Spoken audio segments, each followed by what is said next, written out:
क्षण महापर्व के दिन, जिसमें हमारी गाड़ी 50% पार हो चुकी है। कैलाश चंद जी कितनी निकल गई है? 5 दिन, यानी 10 दिन में 5 दिन आपके निकल चुके। अब उस यात्रा पर निकल रहे हैं जिस यात्रा पर तीर्थंकर, हम और हमारे जैसे ही कई निर्गंतों ने उस यात्रा का भ्रमण आगे तक कर चुके हैं। अब आप देखिए, आज का दिन मेहमान को बुलाने का है। राजेंद्र महाकाल जी, किसको बुलाने का है? मेहमान को बुलाने का है। इसलिए हमने 4 दिन तक खूब रगड़ रगड़ कर, खूब अच्छे अच्छे केमिकल से और जोरदार तैयारी के साथ अपने मकान की सफाई करी है। मकान यानी शरीर, और शरीर में जो आत्मा है उसकी रगड़ रगड़ के बेदी की बड़ी अच्छी सफाई करी कि आत्मा रूपी सत्य आकर के विराजमान हो जाए। क्योंकि सत्य जो है उसको शब्दों से कहा नहीं जाता। क्या नहीं कहा जाता? शब्दों से कहा नहीं जाता। जैसे कोई गूंगा व्यक्ति है, उसे मिठाई खिलाया जाए और उसे पूछा जाए, बताओ ये मिठाई कितनी मीठी है, कपूरे दादा वो बता पाएगा? नहीं बता पाएगा। क्यों नहीं बता पाएगा? क्योंकि जो खा रहा है वही जान सकता है सत्य कितना मीठा है। इसलिए आचार्य वर्ग कहते हैं सत्य तो असीम है और शब्दातीत है। उसको शब्दों में, किताबों में, बंद डिब्बे में या कहीं भी एक बेदी में बंद नहीं किया जा सकता। असीम है। महानुभाव आचार्य कहते हैं अगर सत्य एक पक्ष को हमेशा प्रकट कर देता है, सत्य को क्या करते हैं भैया? एक पक्ष को वो प्रकट कर देता है। कैसे? जैसे आपने कह दिया दिन है तो समझ जाओ रात नहीं है, भूख है तो समझ जाओ पेट भरा नहीं है, मां है समझ जाओ ये बाप नहीं है, पिता है तो चाचा नहीं है। यानी एक पक्ष को बड़ी मजबूती से वो प्रकट कर देता है, वो सत्य कहलाता है। आचार्य कहते हैं कि इसीलिए सत्य को प्राप्त करने के लिए शास्त्रों की गहराई नहीं चाहिए। सत्य को प्रकट करने के लिए शास्त्रों की गहराई नहीं चाहिए महानुभाव। अनुभव और ज्ञान, ध्यान की क्या चाहिए? अनुभव और ध्यान की गहराई चाहिए। जिसने ध्यान कर लिया उसने अपने आप में सत्य को प्रकट कर लिया। आचार्यगण कहते हैं सत्य इतना पावरफुल चीज है, उसके आगे सब चीज बेकार नजर आती है। कसाई की 4 संतानें थी, क्रोध, मान, मायाचारी और लोभ, लेकिन सत्य बाल ब्रह्मचारी होता है। नवीन भाई बीना क्या होता है? बाल ब्रह्मचारी होता है। उसकी कोई संतान नहीं होती, लेकिन असत्य की हमेशा संतान पैदा होती रहती है। किसी व्यक्ति ने कोई चीज चुराई या उठाई या ले आया, आपने उससे पूछा बताओ भाई तुमने ये चीज उठाई, वो क्या कहेगा? अगर सत्य कहेगा तो क्या हाँ उठाई, बात खत्म हो जाएगी। और आपने कहा नहीं हमने नहीं उठाई, बोले नहीं तुम्हारे अलावा कोई यहाँ गया ही नहीं। नहीं नहीं मेरे आगे कोई गया, मतलब दूसरा बच्चा पैदा हो गया। नहीं उसने देखा था, नहीं नहीं वो देख ही नहीं सकता। तीसरा झूठ बोल दिया। एक के बाद एक, एक के बाद एक, एक के बाद एक झूठ का पुलिंदा आपने बना दिया। एक सत्य को दबाने के लिए हजारों असत्य आपने बोला। इसलिए आचार्य कहते हैं आप सत्य बोल दो तो इतने सारे बच्चे आपके पैदा नहीं हो पाएंगे। यानी सत्य बाल ब्रह्मचारी है, उसका कोई कुछ नहीं बिगाड़ सकता। शुभम भाई क्या कहा? आशीष उसका कोई कुछ बिगाड़ नहीं सकता। वो सत्य है, जो कहेगा वो उस पर अटल रहेगा। ये बात अलग है, सत्य कमजोर दिखता है लेकिन कभी हारता नहीं है। सत्य की हमेशा जीत होती है, ये बात अलग है। आप उसे कमजोर समझते हो, आप उसे निर्भय समझते हो, आप उसको बिना हथियार के समझते हो, लेकिन सत्य अपने आप में हथियार है। जहां खड़ा हो जाए राजू भाई वहां से उसकी लाइन प्रारंभ हो जाती है। लाइन अलग से बनाने की जरूरत नहीं पड़ती। आचार्य कहते हैं सत्य को समझे बिना, सत्य को समझे बिना प्राप्त करने की दौड़ लगा रहा है आदमी। सत्य को समझे ही नहीं। आचार्य इसलिए बोल रहे हैं, पर सत्य बाहर नहीं है। कहां है? भीतर है। कहां है? भीतर है। जितनी चीजें तुम्हें आंख से दिख रही हैं, ये सब चीजें असत्य हैं। अब आपके मन में ब्रजभूषण जी प्रश्न आएगा, गुरुजी आप भी तो दिख रहे, भगवान भी तो दिख रहे, ये जिनवाणी दिख रही, देवसात गुरु तो सबसे बड़े सत्य हैं, लेकिन महानुभाव जहां आत्मा की गहराई में उतर जाओगे तो ये भी सब यही छूट जाएगा। वहां तो अपमिरो है, आत्मा ही है, वही सत्य है। आंख खोलोगे, जो चीज तुम्हें दिख जाए वो सब चीज असत्य है, और आंख बंद करोगे, जो चीज तुम्हें बंद आंखों से दिखे, आचार्य भगवान कहते हैं वही सत्य है। और सत्य भी कितने प्रकार का है? शिवम भाई, मयंक भाई, आशीष भाई, सत्य कितने प्रकार का? 10 प्रकार। कितने प्रकार का? जोर से बोलिए। अब आप सोचोगे सत्य तो एक ही बता रहे थे महाराज जी, अब 10 प्रकार का कैसा है? अब आप सुनिए, पहला सत्य है अक्षरात्मक सत्य। कौन सा? अगर मां प्लस मां क्या कहलाएगा? पिता तो नहीं कहलाएगा। पी प्लस ता कितना क्या हुआ? पिता। गु प्लस रू क्या कहलाएगा? ये सत्य है ना, इसको कोई झूठ तो बोल नहीं सकता। तो ये जो है अक्षरात्मक सत्य है। कौन सा सत्य है?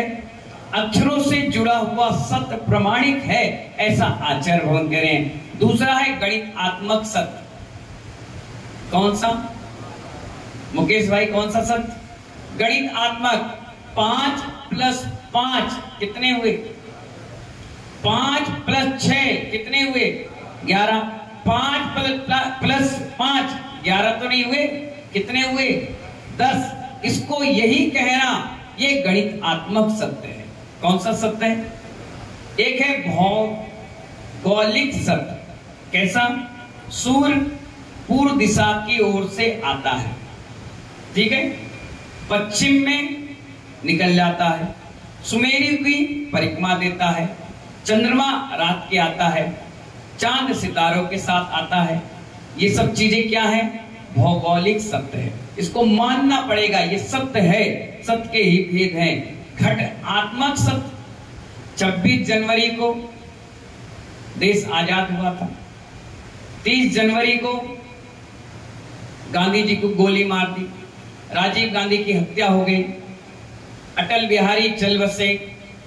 ये घटनात्मक है। बड़ी बड़ी जलियांवाला बाग, 1947 का 15 अगस्त, कई चीजें हैं जो घटात्मक हैं। 1857 की क्रांति, ये घटात्मक सत्य है, तो इसको भी मानना सत्य की श्रेणी में ही आएगा।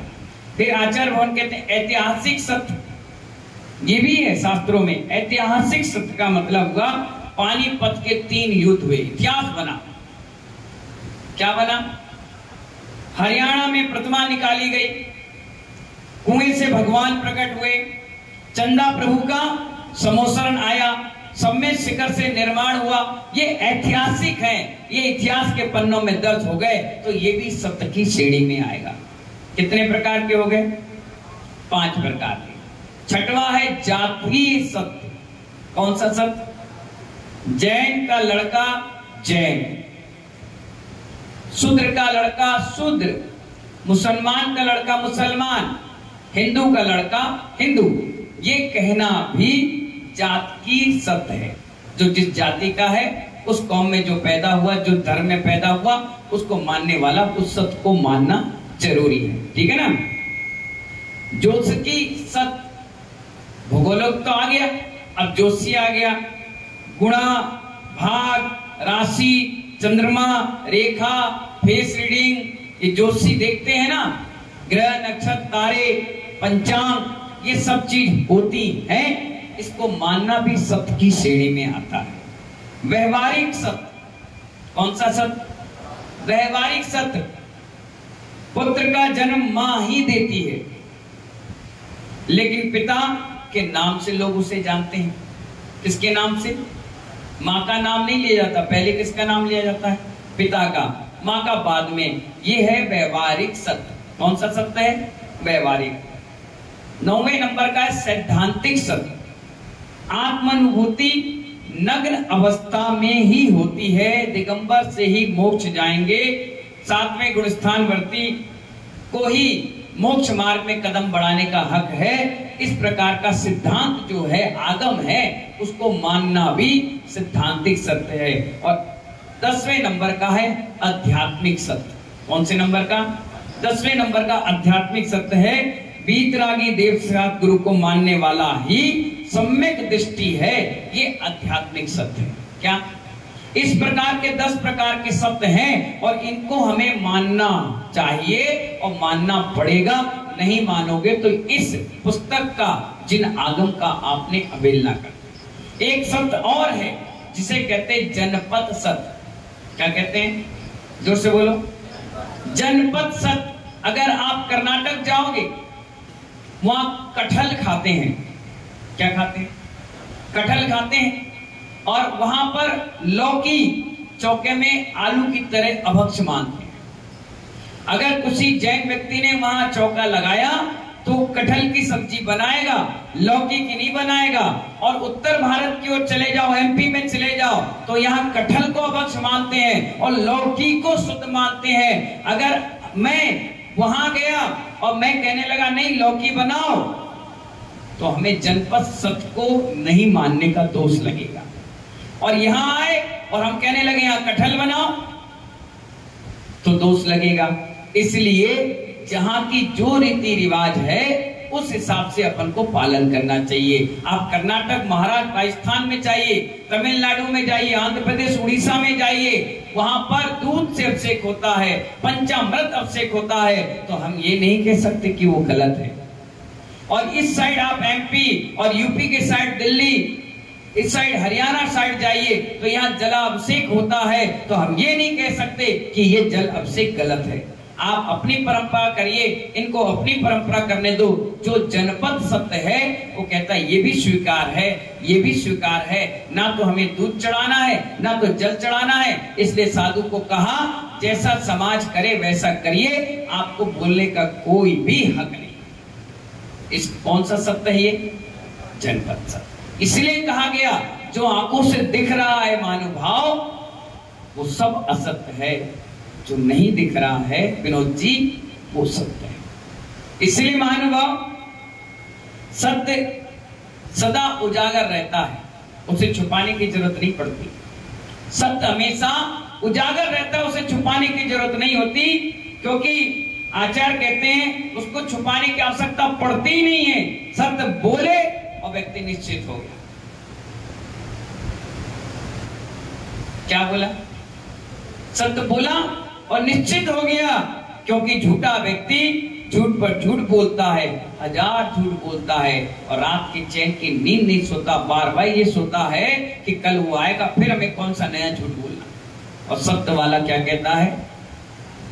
एक बार कहता है, एक बार बोलता है, काम खत्म। बार बार बोलने की आवश्यकता नहीं पड़ती। आचार्य भगवान आगे हमें सत्य की और विवेचना बता रहे हैं कि 3 प्रकार के इस संसार में लोग रहते हैं। पवन मामा, कितने प्रकार के? अब ध्यान रखना, आप अपने ऊपर लागू करना कि मैं किस प्रकार का व्यक्ति हूं। ये मत सोचना कि महाराज मुझसे कह रहे हैं, मैं सबसे कह रहा हूं, इसलिए सब लोग सुनिए। 3 प्रकार के लोग इस दुनिया में रहते हैं। एक तो वो जिनको सत्य से कुछ लेना नहीं और ना सत्य से कुछ देना। एक वो व्यक्ति है जिसे सत्य से कुछ लेना नहीं है और कुछ देना नहीं है।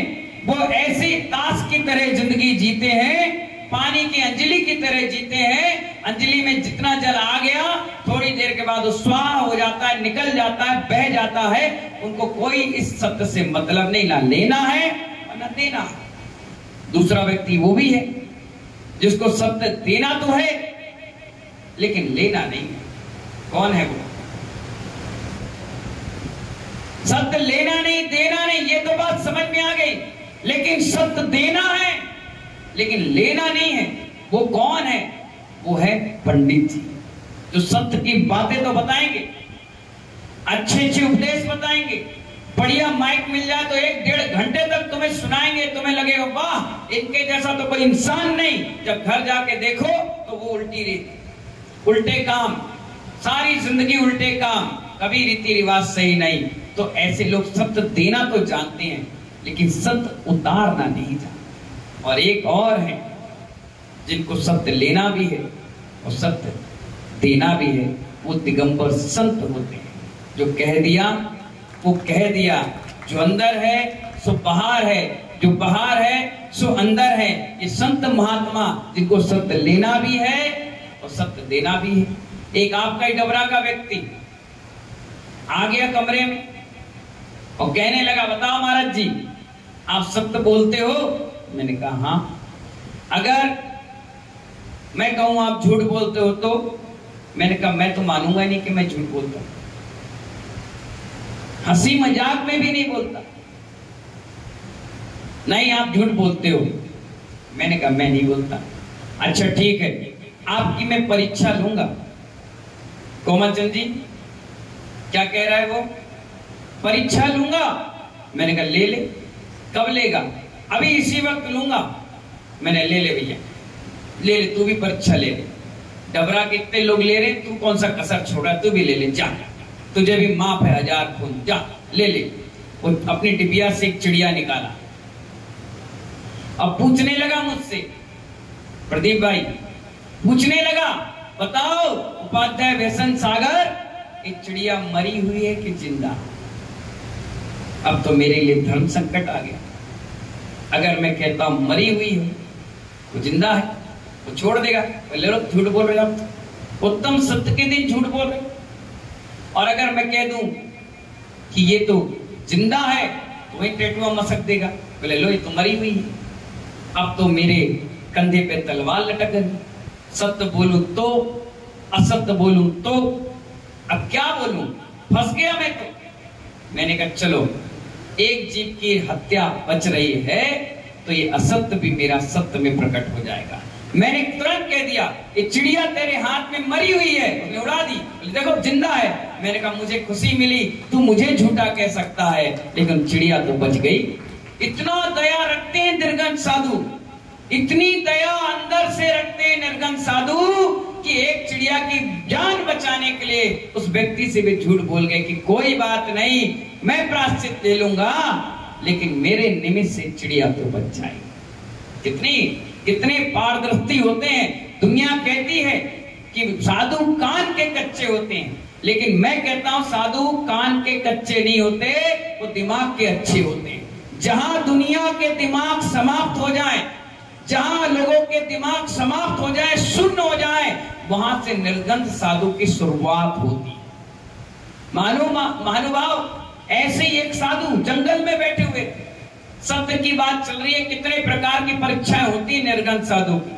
जंगल में बैठे हुए थे, एक हिरण थरथराता कांपता हुआ उनके सामने से निकल कर गया। साधु बैठे थे, आंख खोलकर देखा उन्हें, अरे एक हिरण और कांप रहा है। मैं तुरंत भांप लिया कि कहीं ना कोई इसके पीछे लगा है, या तो शेर लगा है, या कोई जानवर लगा है, या कोई शिकारी लगा है। अब वो क्या करें? वो तुरंत भाग गया इधर, और दूर से उन्होंने देखा कि वो शिकारी हाथ में तीर भाला लेके आ रहा है। अगर वो आया यहाँ और उसने हमसे पूछा कि यहाँ पे आपने हिरण को देखा, तो मुझे हाँ ना में जवाब देना पड़ेगा। अगर ना कहता हूं तो झूठ निकल जाएगा, और हाँ कहता हूं तो उसकी जान चली जाएगी। वो तुरंत अपने स्थान पर खड़े हो गए। क्या हो गए? जोर से बोलो। अपने स्थान पर खड़े हो गए। वो आया शिकारी, पूछ रहा है साधु जी यहां से आपने हिरण को देखा है क्या? कहां गया बताओ। तो चुपचाप रहे। उन्हें सोचा कि बोलना ना पड़े। उन्हें बता रहे हो नहीं बता रहे हो? तो चुपचाप रहे। ये तुम्हें ही मार दे, बताओ। उन्हें कहा जब से मैं खड़ा हूं तब से नहीं देखा। क्या कहा? जब से मैं खड़ा हूं तब से नहीं देखा। अच्छा ठीक, वो चला गया। उस हिरण की भी जान बच गई, और हमारा भी सत्य वचन पावरफुल रहा। अब आप सोच लीजिए, अगर आपसे कोई कहता तुमने ऐसा देखा क्या, और लड़ाई ना हो रही हो, तुम कहते हाँ हाँ हमने सुना, हमने देखा, अपनी आंखों से देखा, हाँ ऐसा था, वैसा था, वो था, ये था। एक बार बहुत बड़ी घटना घट गई। कोई वकील है क्या यहाँ पर? एमपी जैन साहब, कोई वकील है क्या? नहीं है? हाँ, आगे आ जाओ बेटा, तुम्हारे लिए काम आएगा। अदालत में कुछ लोग ठेकेदार होते हैं जिनकी झूठ बोलने की पगार होती है। क्या होती है? उनका काम ही यही है, वकील साहब के साथ सेटिंग रहती है। वकील कहते हैं आजा भैया एक गवाही देना है, हाँ हाँ कहना, नाना कहना। वो समझ जाते हैं 500, 1000, 2000 रुपए में अपनी गवाही देकर चले जाते हैं। गीता, बाइबल, कुरान, जिनवाणी सब पर हाथ रख जाते हैं, लेकिन झूठ बोल जाते हैं। वकील साहब सुनना बड़े ध्यान से। एक वकील साहब इनके जैसे एक गवाही वाले व्यक्ति को पकड़ लाए। बोले सुनो भाई, तुम्हें गवाही देना है,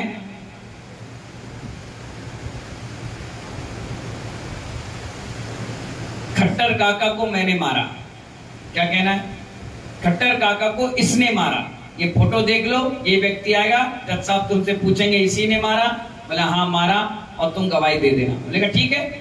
अब जो नाटकीबाज है वो सबसे बड़ा फरेबी होता है, आंसू रोड़ दे कुटिलता की, क्योंकि उसको अपनी बात सिद्ध करना है ना। बस अब वो 1000-500 रुपए में डील पक्की हो गई। तो जज के सामने इधर खड़ा हो गया अदालत में, इस साइड मुजरिम, इस साइड गवाही। हाँ भाई बताओ भाई, वकील साहब पूछो इनसे, हाँ भाई बताइए कौन वो व्यक्ति था जिसने खट्टर काका को मारा? उन्होंने कहा ये व्यक्ति था जज साहब, मेरे आंखों के सामने ऐसे ऐसे मारा। वकील ने तो नहीं बताया उसको, रियलिटी पे लाया, ऐसे मारा, मैं रोक रहा, मैं रो रहा, मैं चिल्ला रहा, सारी पब्लिक खड़ी, हजारों लोग। इसने मुझे धक्का दिया, मैंने 2 बार रोका, इसने मुझे भी मारा और खपाखप चाकू से गोद कर उसको लहूलुहान कर दिया। जज साहब इसको फांसी दे। वकील जज साहब तमाम गवाहों को देखिए, सब कह रहे हैं और आप इसको फांसी दीजिए। मैंने कहा आपकी बात हो गई, बैठ जाइए। अब दूसरा जो वकील है वो मुजरिम के साइड से, वो भी तो वकील है, वो खड़ा हुआ। मिलावट 2 बातें मैं इनसे पूछना चाहता हूँ। हाँ पूछिए। हाँ भाई आपने खट्टर काका को देखा कभी? हाँ हाँ देखा है, पक्का देखा है। तो वो देखा तो था ही, वो तो 1500 में बिक गया था। अच्छा जज साहब नोट करिए, इन्होंने खट्टर काका को देखा? उन्होंने कहा हाँ देखा। जज ने नोट किया, हाँ देखा तुमने, अभी मारते हुए देखा तो देखे। अच्छा दूसरा प्रश्न, वो कितना बड़ा है? अब उस सोच में पड़ गया, कितना बताओ? उन्होंने कहा इतना। वकील तुरंत बोल पड़ा, मिलावट सरासर झूठ बोल रहा है, खट्टर काका कोई इंसान नहीं, मुर्गे का नाम था। किसका नाम था? जैसे घर में कुत्ता बिल्ली अपन नाम रख देते ना, काला, भैरा, गोरा, भूरे, टॉमी, सोनू, मोनू, कई प्रकार के नाम रख देते। तो ऐसे उसका नाम था खट्टर काका, मुर्गे का नाम। बड़ा बुजुर्ग था, सब मुर्गों में अच्छा था। तो अब वो फंस गया चोर। अब चोर बोले, चोर पे मोर आ गया, अब क्या करें? अब तो सजा होगी, हमारे 1000-2000 रुपए रोज कमाई के खत्म। उसने कहा जज साहब रुको रुको रुको, इन्हें पूछा ना कितना बड़ा है, मैं एक ही तो हाथ लगा पाया था, दूसरा कहां लगा पाया था? दूसरा लगाने नहीं, इन्हें बीच में बोल दिए। अब चोर तो मतलब झूठा तो झूठा ही था। तो इसलिए महानुभाव इन झूठों से बचिए, ना जाने आपको कहां फंसा दें, कहां तुम्हें उलझा दे। वो जज को भी जजमेंट उसके पक्ष में देना पड़ा, क्योंकि महानुभाव पूरी की पूरी दुनिया झूठों से भरी हुई है। एक व्यक्ति भी आप निकाल के देख दीजिए जो दिन भर में एक बार भी झूठ ना बोलता हो। इसलिए तो दिगंबर साधुओं को महाव्रती बोला गया कि उनने अगर एक बार भी झूठ बोल दिया तो महानुभाव उनके व्रत टूट गए, प्रायश्चित देना पड़ता है। इसलिए आचार्य कहते हैं दीपक की सुरक्षा के लिए एक कवच बनाकर हमेशा तैयार रहना चाहिए। दीपक सत्य के तरह है, उसकी सुरक्षा के लिए हमेशा तैयार रहना चाहिए। चिल्लाने से दीपक बुझ जाएगा, उड़ जाएगा आंधी की तूफानों में। आचार्य कह रहे चिल्लाओ मत, उसकी सुरक्षा बनाओ कि दीपक आपका बुझ ना पाए। इसीलिए महानुभाव आचार्य भगवान कहते हैं हमसे कि आप सभी लोग सत्य की विशालता और विराटता को समझिए हमेशा, क्योंकि अनंत भगवान का जो ज्ञान है, जो केवल ज्ञान है, आचार्य भगवान कहते हैं उसका अनंतवा भाग कौन देता है? अनंत भगवान जो 100% ज्ञान उनके पास है, उससे वो 1% गणधर भगवान को देते हैं। सोच लीजिए ध्यान से, 100% में 99 अपने पास रख लिए, 1% गणधर भगवान को दिए। गणधर भगवान ने 99 अपने पास रखा, उसका भी 1% अपने नीचे जो अनुबद्ध केवलीय, सामान केवलीय, उपसर्ग केवली उनको दे दिया, शुद्ध केवली उनको दे दिया, मूक केवली उनको दे दिया।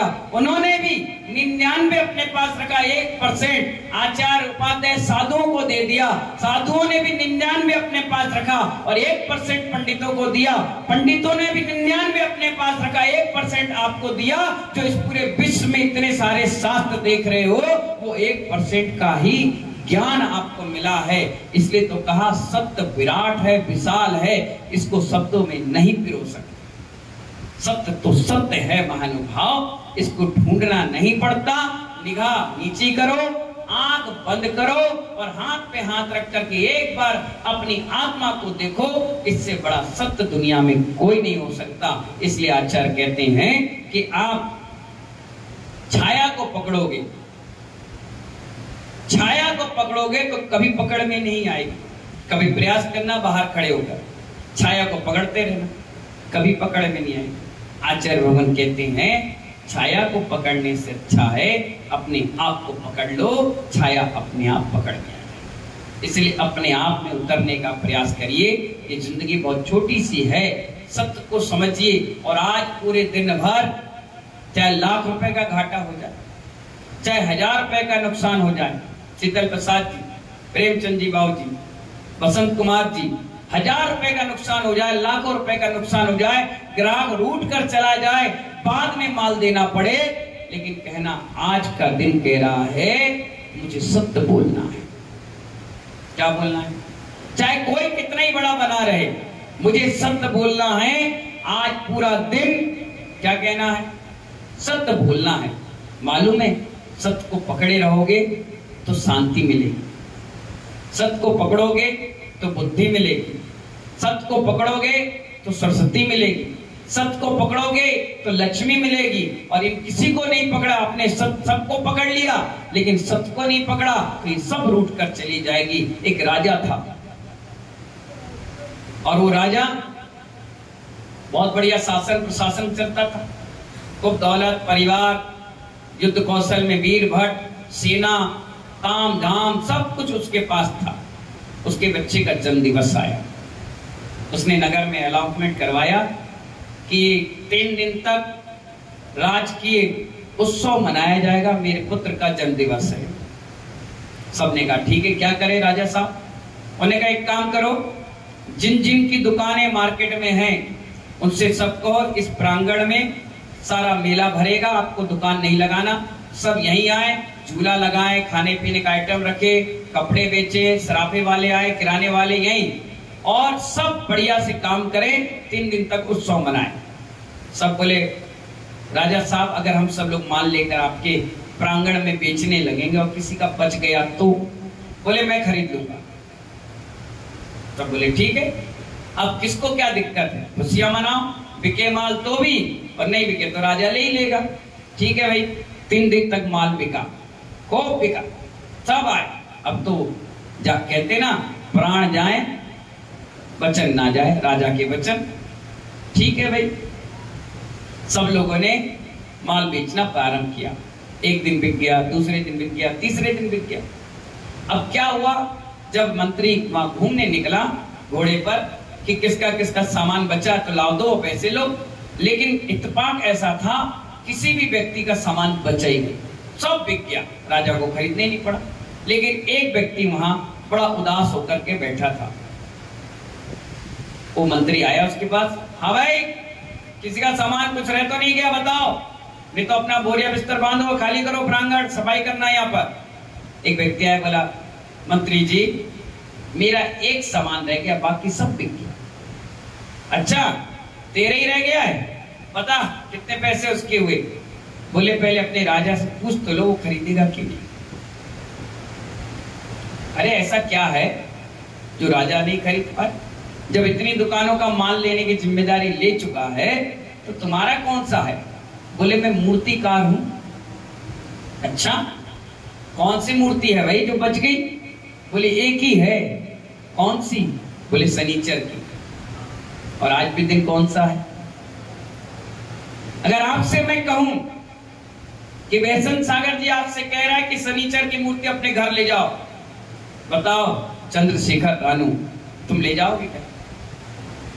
नीरू भाई तुम ले जाओगे क्या? मुकेश भाई, राजू भाई, शीतल प्रसाद जी, कोई नहीं ले जाने वाला। कौन शनिचर को अपने मत्थे में चिपकाएगा? अरे जिसके मत्थे पर चिपक गया पूरा बट्टा धार कर देता है, या तो बना देता है या बिगाड़ कर रख देता है। अब सब लोग डरने लगे। मंत्री बोला ये बाप रे शनिचर, ये मरे, अपन नहीं जा रहे भैया, हम तो देख भी नहीं रहे, अपन चलो राजा को खबर करें। राजा के पास आया मंत्री, कह रहा राजा साहब एक मूर्ति रह गई, बाकी सब माल बिक चुका है, सब अपने अपने घर चले गए। बोले कौन सी रखी? पैसे तो ले आओ। बोले नहीं पहले नाम तो सुन लो, कौन सी रह गई? बोले कौन सी? बोले शनिचर की। ए मरे। अरे उसको कहो तुम ही ले जाओ, और वो भी इतना ईमानदार मूर्तिकार।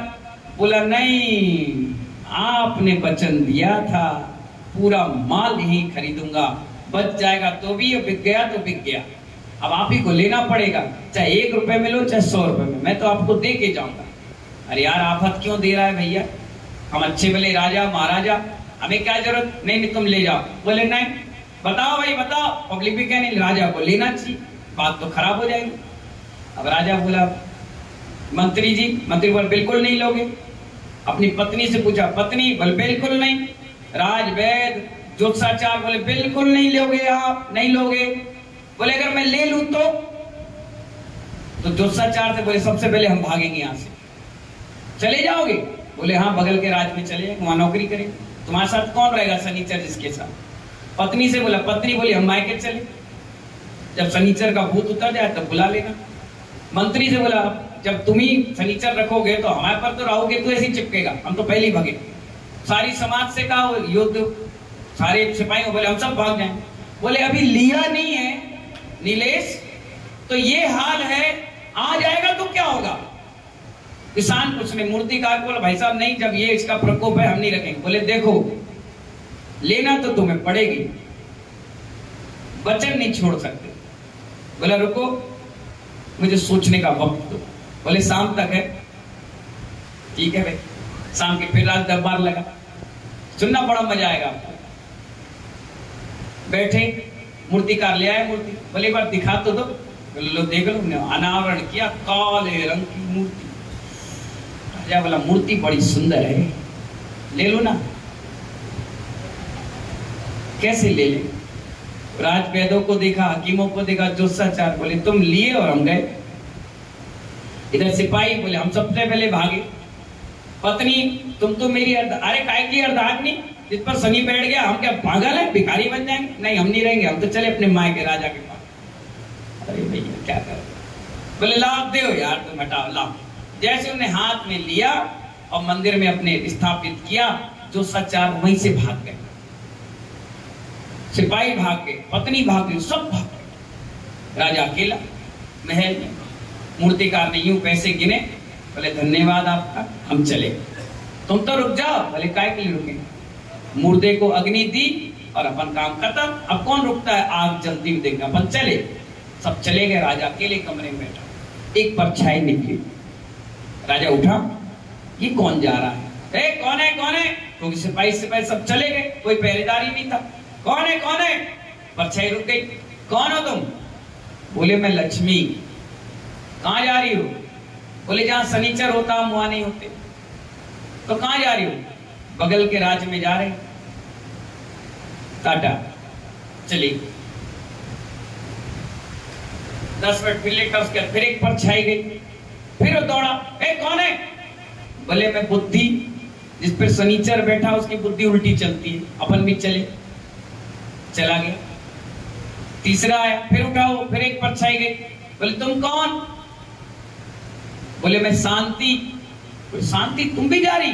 बोले हाँ, जहां लक्ष्मी गई बुद्धि गई तो शांति तो वही बोनस में जाती है, मैं भी चली। अरे रुक तो जा तू। नहीं मैं तो चली। अब राजा बोला तीनों चली गई, लक्ष्मी गई, शांति गई, बुद्धि गई, अब बचा क्या? लेटा। उस थोड़ी देर बाद एक सफेद रंग की परछाई निकली। राजा बोला ए रुको रुको, तुम कहां चले? बोले तुम कौन? बोले मैं सत्य। बोले तुम? बोले पकड़ लिया। बोले तू कहां जा रहा है? बोले ऐसा है, जहां लक्ष्मी गई, जहां शांति गई और जहां बुद्धि गई, सत्य भी तो वहीं जाएगा, ये तो चारों का गठजोड़ है। बोले नहीं, सारा रट्टा तो तेरी चक्कर में फैला। अगर सत्य नहीं होता हम तो मना कर देते, अब तू ही चला जाएगा तो हम तो बेकार हो गए। बैठ यहीं पे, दरवाजा और बंद कर दिया, निकलना मत, अंदर ही रहे, अंदर रहे, चल। बस लक्ष्मी 1 घंटा घुमाई, 2 दिन घुमाई, 5 दिन घुमाई, उसे सत्य नहीं मिला। बोली मैं तो अधूरी हूं। शांति घुमाई पूरे हिंदुस्तान में, बोले कहीं भी सत्य नहीं है। बुद्धि भी घुमाई, कहीं भी सत्य नहीं है। तो सबसे पहले लक्ष्मी आई। बोली राजा। राजा बोले अरे तुम आ गई, काय छोड़ के चली गई थी तुम तो? बोले नहीं, जहां सत्य होता है लक्ष्मी भी वही होती है। आ जाओ, चलो मंदिर के कमरे में। दरवाजे बंद किए, लक्ष्मी आ गई। लेट पाया, थोड़ी देर में आई बुद्धि। राजा अरे तुम कौन? बोले बुद्धि। तुम कहां चली गई थी? घुमाई पूरे धाम में, सब जगह घुमाए, जहां लक्ष्मी है सत्य है वहीं तो मैं भी रहूंगी। आजा, चलो कोई बात नहीं। अब थोड़ी देर बाद लेट पाए, फिर आगे शांति। अरे तुम कैसे? बोले जहां लक्ष्मी है, बुद्धि है, सत्य है, वहीं तो मेरा वास है, वहीं तो मैं शांति देती हूँ। मैं भी आ गई। सुबह उठा, राजवैद जोशाचार सब खड़े। क्यों भाई आप कैसे? देखो राजा, वो राजा अन्यायी था, वो दुष्टी था, वो असद बोलता था। तुम हमें अच्छे लगे, हमारा तो तुम्ही से गठजोड़ है। आ जाओ सिपाही, आ जाओ परिवार, आ जाओ। पत्नी 2-4 दिन पापा के यहाँ रही अपने, अब बोर होने लगी। बोले कैसे रह रहे होंगे, क्या खा रहे होंगे, क्या उनको तो ये भी पसंद नहीं, कौन देगा क्या? और बेचारी बैग लेकर सीधी आई। मंत्री आके खबर दे रहा, राजा महारानी आ गई है। अरे लाओ लाओ भाई, उनको बुलाओ। आओ। कैसी? बोले जहां बुद्धि, लक्ष्मी, शांति, सत्य, वैद, जोसा, चार, वीर, भट्ट, महल सब कुछ है। फिर उस महल में राजा अकेला क्या करेगा? उसकी रानी भी उसके साथ है। राजा बोला देखो, अगर मैं इस मूर्ति के कारण ये कह देता कि नहीं तुम ले जाओ, अपने वचनों से पलट जाता, तो आज मेरी सत्यता को चोट पहुंच जाती और मैं झूठा राजा कहलाता। आज सत्य को पकड़ के रखा है, इसलिए पूरा धन, वैभव, रुपया, पैसा सब साथ में आ गया। यही डबरा वालों में आपसे कहना चाहता हूं, जिसने सत्य को पकड़ लिया उसी की जीत होती है, जिसने असत्य को पकड़ लिया उसकी हमेशा पराजय होती है। आज सत्य का दिन है, कोशिश करिए पूरे दिन भर कि हमारे मुख से असत्य ना निकले। जो है जैसा है वैसा कहने का प्रयास करिए, फिर आप देखिए आपके जीवन में कितनी सारी सफलताएं मिलती हैं। आप कितनी जल्दी तेजी से ऊपर उठते हैं। आदमी कहेगा ये ईमानदार है, सत्य बोलता है, बेईमान नहीं है, और तुरंत उस पर आपको क्या हो जाएगा? विश्वास हो जाएगा, और वो व्यक्ति क्या हो जाएगा? भगवान बनने की राह पर आगे बढ़ जाएगा। इन्हीं मंगल भावनाओं के साथ सभी को आज के धर्म की जाप करना है, और सभी को बहुत बहुत मंगल आशीर्वाद। जय बोले उत्तम सत्य धर्म की।